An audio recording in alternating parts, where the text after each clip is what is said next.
La escalada terrorista con más de 30 ataques en cuestión de días siembra la zozobra apenas a 35 días de las elecciones presidenciales. La presión de las disidencias acude a la población civil, especialmente en el departamento del Cauca, corredor estratégico para la droga y la minería ilegal. ¿Cómo afecta este cuadro de la paz total en la postrimería del gobierno Petro? Hablamos con expertos en el conflicto, así como con los corresponsales del Tiempo que acudieron a la zona del ataque principal en la carretera de Cajibío, en el Cauca. Hoy es martes 28 de abril. Mi nombre es Carlos Solano y este es el café de hoy de El Tiempo. El Tiempo es un medio aliado de The Trust Project.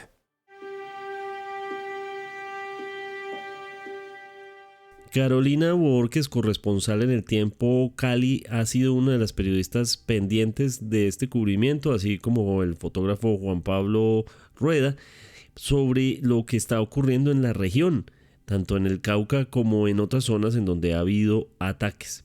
Carolina, desde el cubrimiento que se ha venido realizando, ¿qué es lo que se sabe hasta ahora de lo ocurrido en la zona y cuáles son las características más relevantes de estos ataques? Hay que partir del hecho que esta es una escalada terrorista que se reactivó porque no es la primera vez que ocurren este tipo de atentados, de ataques contra la fuerza pública y contra la población civil en los departamentos de Valle, Cauca y Nariño, porque eso ya se viene presentando en los últimos 3 años. Esta escalada volvió el 24 de abril con un ataque con cilindros, en una buseta que fue acondicionada a una buseta escolar que había sido robada en Puerto Tejada, es un municipio del norte del Cauca que colinda con el sur del departamento del Valle. Ese atentado, por fortuna, no dejó víctimas fatales contra el batallón Pichincha. Allí, eso fue en la mañana de ese 24 de abril. Ya en la noche, o sea, 12 horas después, ocurrió un atentado similar contra otro batallón. Esta vez fue contra el batallón de ingenieros Agustín Codazzi en el municipio de Palmira, que está al norte de Cali, la capital del Valle del Cauca. Allí 3 cilindros fueron lanzados desde un bus también y utilizando el mismo modus operandi, lanzándolos también contra el batallón. Por fortuna, no hubo pérdidas humanas que lamentar. Al día siguiente, el 25 de abril, ocurre ya pues, el feroz atentado contra la población civil en la vía panamericana, que es el corredor estratégico que une el interior de Colombia con el suroccidente nacional, pero también con países como Ecuador y Perú.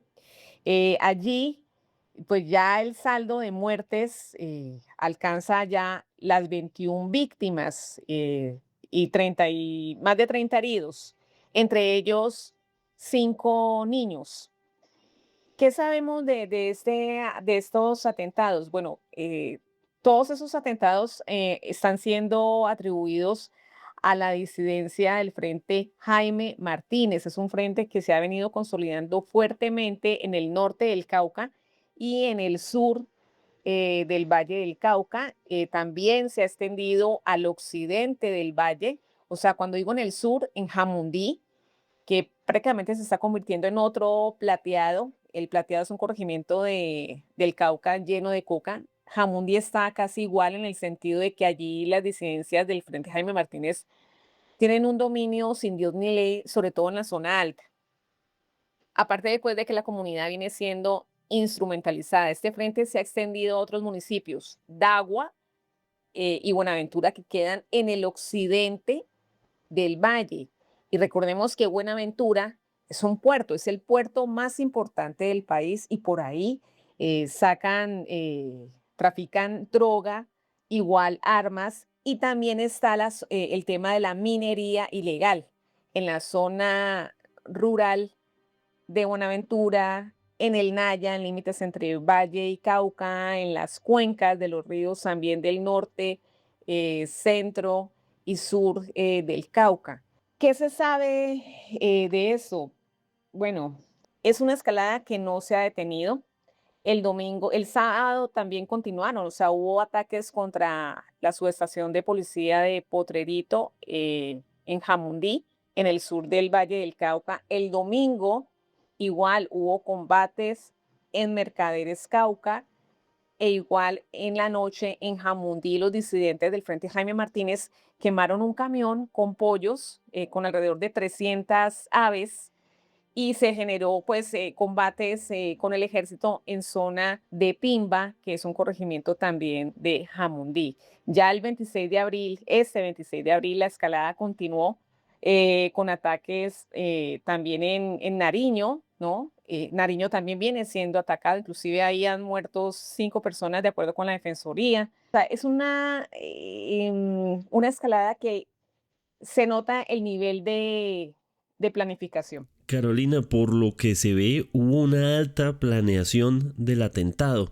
¿Qué información han podido confirmar ustedes acerca de esto? Hay que tener claro, como lo ha señalado el gobierno nacional, están atribuyendo esos hechos al frente Jaime Martínez, que cada vez está ganando más poderío, más terreno, tienen tecnología, en cada combate pueden utilizar más de una docena de drones para lanzar granadas contra los militares.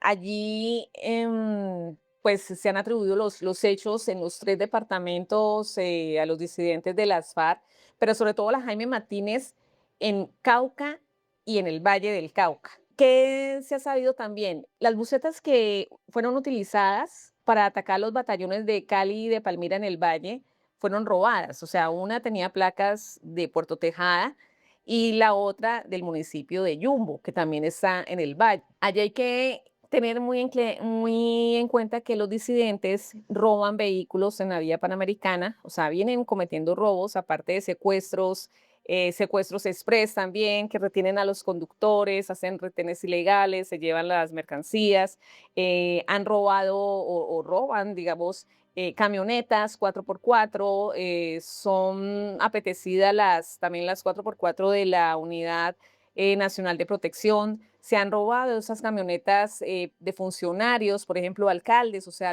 ni los alcaldes se han salvado. Hay que recordar que también la senadora Aida Quilcue fue retenida también en este año. O sea, toda esta dinámica la han venido aplicando las disidencias en el Cauca. Entonces, el robo de estas bucetas, pues, o de estos vehículos tiene esa finalidad, o sea, cometer atentados con vehículos bomba, o sea, cargarlos con cilindros. Se habla también que puede ser una retaliación por los golpes que ha venido dando el ejército, la fuerza pública contra Iván Mordisco, la captura de sus hermanos, golpes a la misma estructura. El tema está bastante delicado porque, como lo he dicho, o sea, la escalada terrorista no se ha detenido, ha continuado. Este lunes siguió anoche también, como lo decía antes, allí en Jamundí, que quemaron un camión con aves, con alrededor de 300 aves, y los 3 departamentos siguen igual de afectados. Valle, Cauca y Nariño. Para entender mejor el contexto, ¿qué grupos armados tienen presencia en estas regiones y cómo operan allá? En el Cauca están, en cuanto a las disidencias de Iván Mordisco, en el norte están la Dagoberto Ramos, la Jaime Martínez, que también, como lo decía, se encuentra en Jamundí, se encuentra también en Dagua, en Buenaventura y ha hecho apariciones en el municipio Calima al Darién, que es un municipio turístico del Valle del Cauca por el lago, por el embalse que atrae a visitantes e inclusive a extranjeros. En el Cauca, en el centro sur, se encuentra, más que todo en el sur, la Carlos Patiño, la disidencia de Iván Mordisco, la Carlos Patiño, que está ubicada o se concentra más que todo en el cañón del Micay, y ahí es donde se encuentra localizado el corregimiento de El Plateado del municipio de Argelia. En Nariño también están los disidentes, comandos de la frontera, está también la coordinadora guerrillera del Pacífico. Pero no hay que olvidar que también en estos 3 departamentos hay otra disidencia, está la Segunda Marquetalia, e igual también está el ELN y los grupos con herencia narcoparamilitar, el Clan del Golfo, en los 3 departamentos. Solo que el Clan del Golfo en el Valle se concentra un poco más es en Buenaventura, no tanto en el interior del valle, pero sí más en Buenaventura, que es más el litoral, igual en el Cauca. Aquí lo que es relevante es que los actos más visibles son cometidos por los disidentes de Iván Mordisco. O sea, la mayor ofensiva en este momento es por parte de estos disidentes de Iván Mordisco. En términos de presencia del Estado, ¿qué tan visible ha sido la respuesta de las autoridades? ¿Y qué están diciendo las comunidades sobre el control territorial? En términos de presencia del Estado es complejo. Si bien hay que reconocer que el ejército y la policía pues haciendo su mejor esfuerzo para contrarrestar a estos grupos armados que incluso establecen alianzas y eso también las fortalece mucho más, alianzas con bandas criminales. Por ejemplo, los disidentes de las FARC, la Jaime Martínez, tiene alianza con una de las bandas criminales en Buenaventura. Igual la Segunda Marquetalia también tiene alianzas con bandas en Buenaventura, ya las bandas son los chotas y los espartanos. Pero ahí el control, el tema de la presencia, por ejemplo en Jamundí, la zona alta, el ejército está tratando, por ejemplo, de establecer un batallón de nuevo de alta montaña, pero el problema, como lo decía el comandante de las fuerzas militares, general Hugo López, la comunidad es instrumentalizada, es utilizada justamente para cometer azonadas, para impedir las acciones del ejército, para evitar que el ejército pueda operar ya libremente en esa zona. Entonces, claro, esa zona alta, allí el control es un poco, es mínimo y la gente vive con miedo porque quienes puede que no estén de acuerdo, ¿no?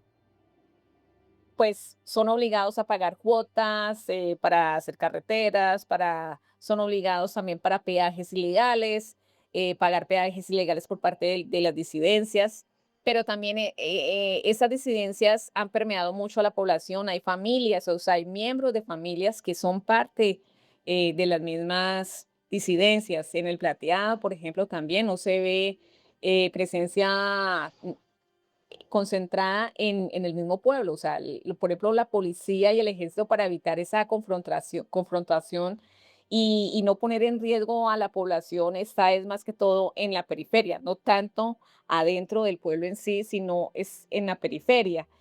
Pero es un corregimiento que está rodeado de coca. No hay sustitución de cultivos, o sea, no hay otra alternativa de desarrollo en esta región. ¿Y cuál es el ambiente en la región tras los ataques? ¿Se percibe miedo de la población? ¿Hay desplazamientos? ¿Riesgo de que la situación continúe escalando? Pues hay un ambiente de tensión. El Cauca está con 3 días de duelo porque por el tema de la mayor masacre que ha ocurrido pues en la historia del país, fue allí en Cajibío. Eh, es inconcebible que los violentos atenten contra la población civil, igual contra la fuerza pública, pero es inconcebible, o sea, 21 muertos y muchos de ellos adultos mayores, personas de más de 70 años. Entre las víctimas hay un conductor de un bus escalera de la zona del corregimiento de La Pedregosa. Muchas de las 21 víctimas son o vivían en este corregimiento, La Pedregosa, allí en Cajibío. Y justamente en esta localidad vivían impulsando un proceso de construcción de paz. Entonces, es vivir en medio de los violentos, pero también porque el Estado no ha llegado ahí. Y no ha llegado no solo con el tema militar, porque como lo decían las autoridades, el gobernador del Cauca, la gobernadora del Valle, reconocen que hay más soldados, pero falta más inversión social.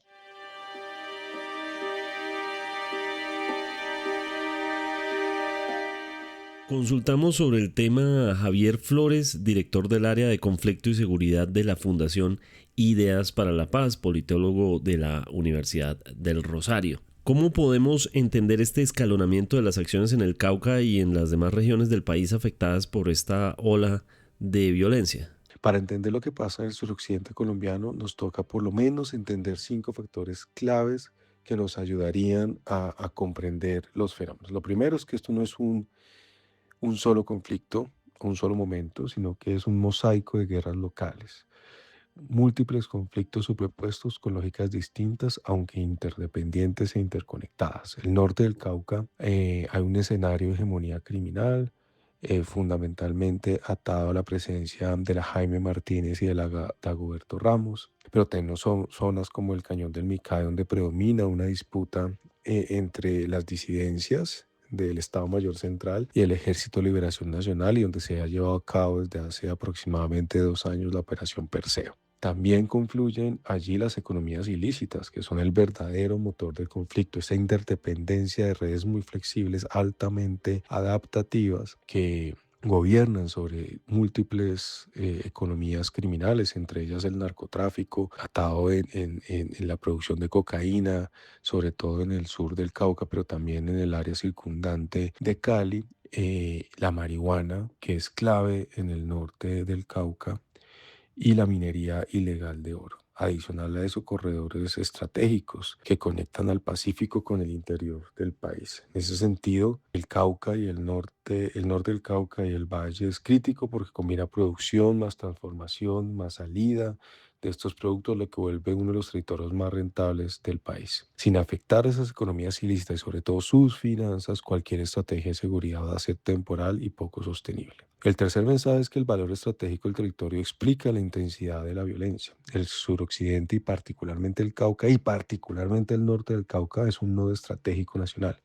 Conecta el centro del país con el Océano Pacífico, permite movilidad entre cordilleras, refugio y operación armada para estas organizaciones. Tiene corredores claves que interconectan al país a través de la vía panamericana y que también son núcleos críticos del transporte de carga en nuestro país, de norte a sur y hacia, digamos, el comercio con Ecuador. Y es una vía crítica porque es la única red que articula el transporte terrestre por esta zona del país, y cualquier cosa que pase ahí puede frenar el comercio nacional e internacional. E históricamente esta zona ha sido clave para controlar o proyectar poder hacia ciudades como Cali, pero también la predominancia que tiene Cali por la salida de Buenaventura como uno de los principales puertos del país, e incluso la llegada hasta Tumaco como otro puerto relevante, además uno de los enclaves productivos del narcotráfico en Colombia. Entonces esto no es periferia, es un territorio bisagra del país que conecta dos realidades, que conecta dos mundos y que sin lugar a dudas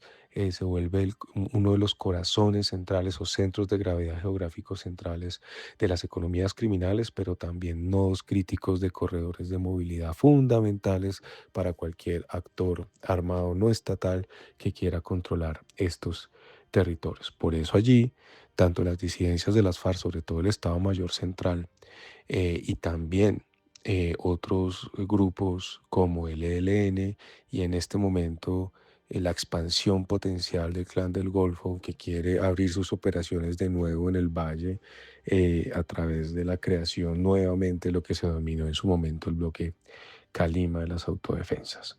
Todo eso hace que este territorio esté siempre con múltiples disputas por el mismo, buscando controles y buscando mayor visibilidad frente a, digamos, al gobierno nacional, ya sea autoridades nacionales, locales o regionales.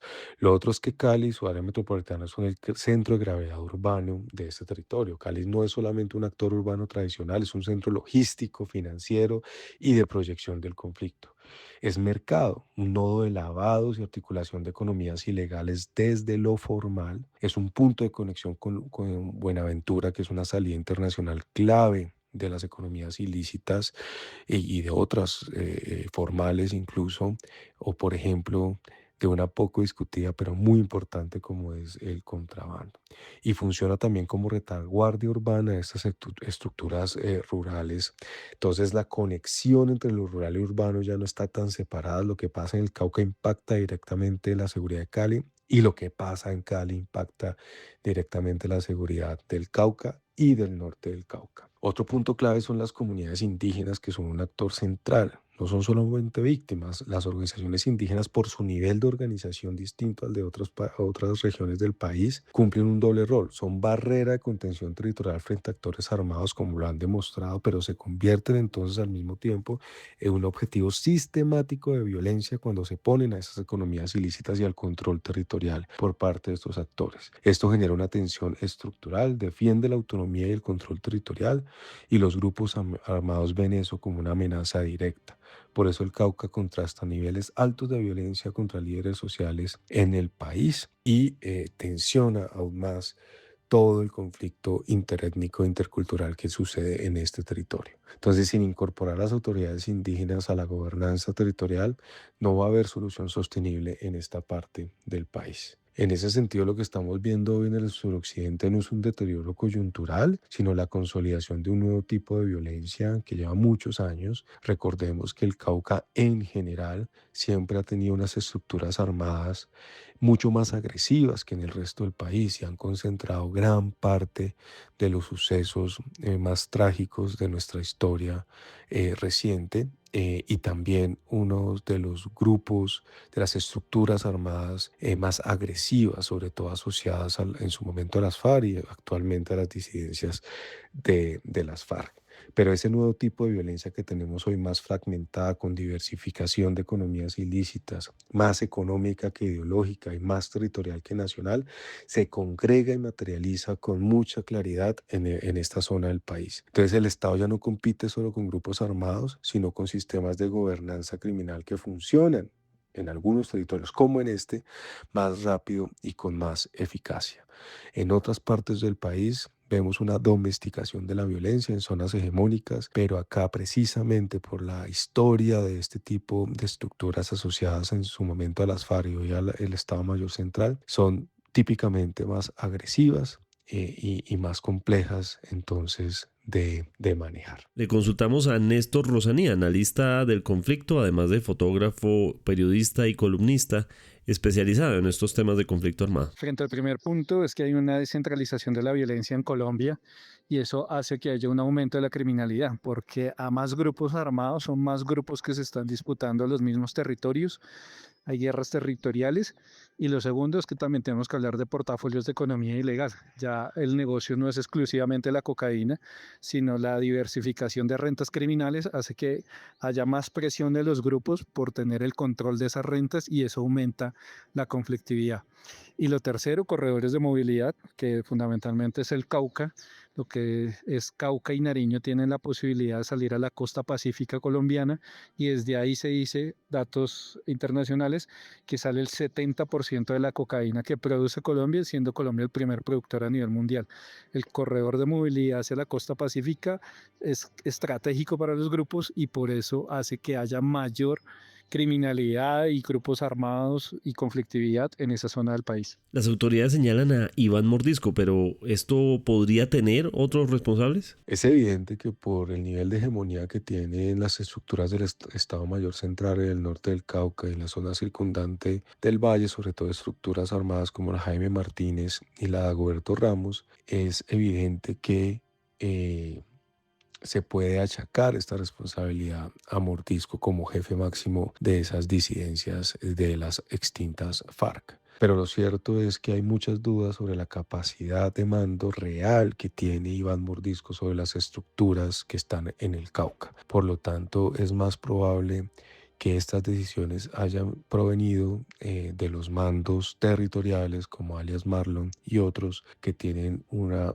real injerencia de estas estructuras en el territorio. Y eso nos lleva también a reafirmar que la fragmentación de estos grupos pues es cada vez mayor, que la unidad de mando y control es menor y que cada uno funciona de manera distinta en los territorios donde actúan. Por eso el lente territorial, la lógica territorial es indispensable para poder comprender lo que pasa en estas zonas del país. No necesariamente los mandos máximos, en este caso del Estado Mayor Central, son los responsables de estos actos directos, sino que son decisiones que se toman en territorio y tienen que ser entonces entendidas desde el territorio, identificando nodos críticos reales de lo que allí pasa para realmente lograr hacer disrupciones de estas estructuras criminales en las zonas de influencia, golpeando mucho más duro su capacidad financiera, su capacidad de innovación, su capacidad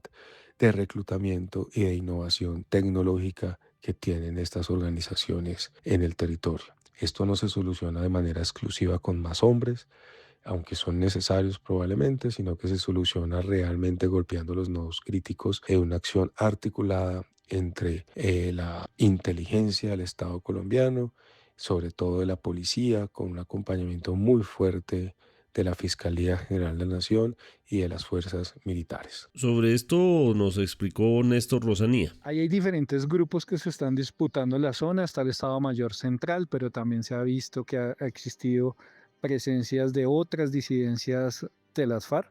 Muchas de estos son remanentes de lo que en su momento fue el Frente Sexto, de gente que perteneció a la Dagoberto Ramos, la Carlos Patiño y diferentes grupos que históricamente se han disputado esos territorios, pero también por información de inteligencia se conoció que existió presencia de gente del Clan del Golfo y además hay otros grupos armados que se disputan esos corredores. Entonces, ya no hablamos como en los 90 que era la presencia de un único actor, sino a más actores, hay mayor presencia, disputa territorial, no solo contra el Estado, sino entre ellos mismos. ¿Cómo entender este mecanismo de presión que hacen las disidencias en este punto? Este punto es crítico, siempre lo ha sido, es un punto neurálgico para el país y es un punto que históricamente ha sido atacado por parte de organizaciones o actores no estatales en la historia reciente, principalmente asociados a las extintas FARC y en este momento al Estado Mayor Central que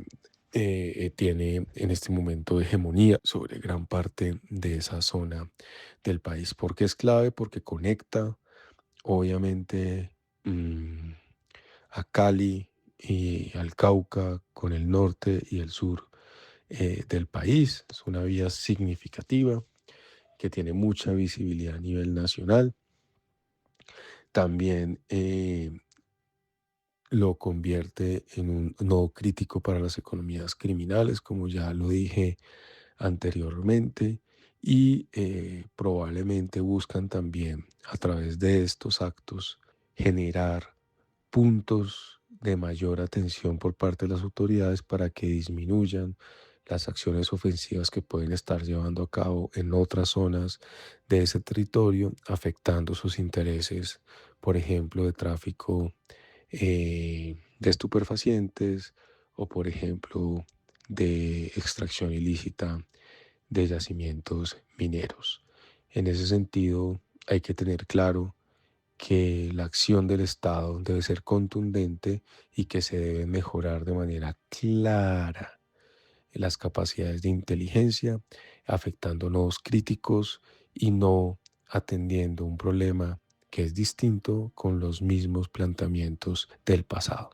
Es cierto que las fuerzas militares vienen adelantando acciones ofensivas en ese territorio y que esas acciones ofensivas pues generan reacciones por parte de estos grupos, pero sería ingenuo pensar que esto se debe exclusivamente a esa realidad, sino que se debe realmente a una capacidad real, a una capacidad existente y contundente de estas organizaciones para generar daño en el territorio, para demostrar capacidad armada, capacidad de generar impacto humanitario y control territorial en un nodo estratégico como es la Panamericana para Colombia y sobre todo para Cauca, Valle del Cauca y Nariño, por ejemplo. En ese sentido,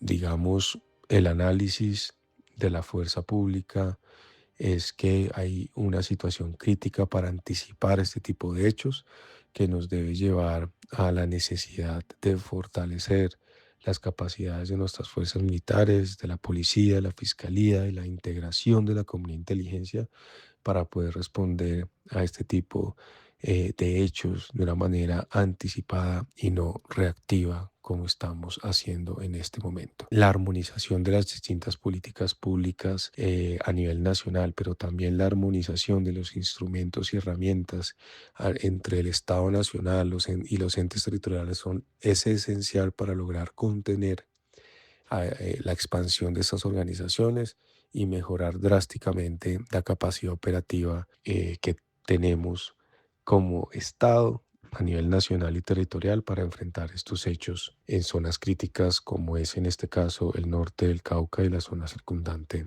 de Cali. Así lo ve Néstor Rosanía. Los grupos armados tienen dos frentes de batalla, uno contra el Estado y otro interno entre ellos mismos. Lo que buscan tener control de los corredores de movilidad, de los portafolios de economía ilegal y fortalecerse frente a sus enemigos territoriales y frente a las fuerzas militares.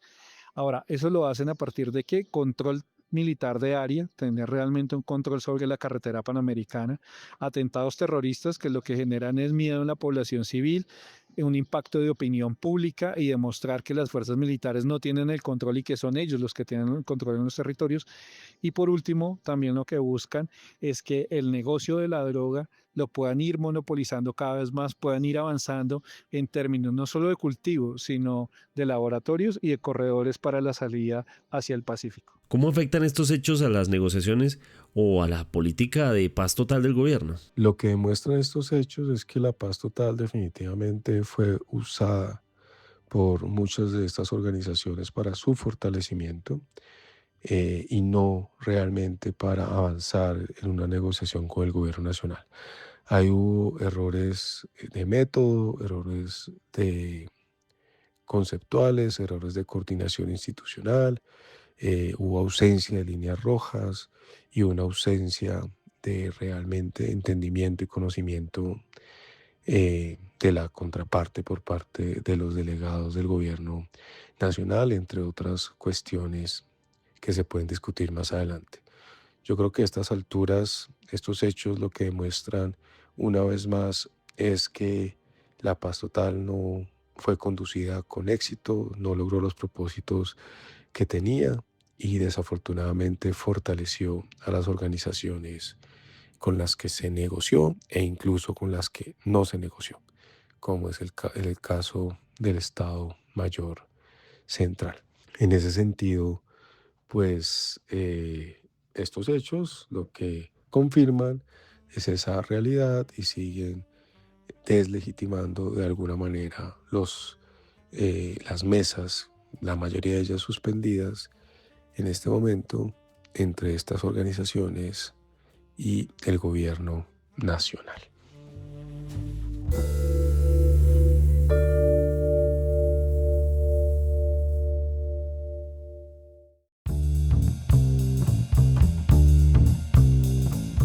Gracias por acompañarnos en el café de hoy. Suscríbase en todas las plataformas de podcast y en el canal de YouTube de El Tiempo.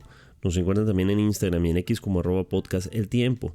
Además, si quieres recibir a través de WhatsApp la notificación de cada nuevo episodio, siga el enlace que se encuentra en la descripción o envíenos un mensaje con la palabra suscripción al teléfono 320-353-27 y haga parte de la comunidad del café de hoy. Este episodio fue producido por Paula Monroy. Mi nombre es Carlos Solana.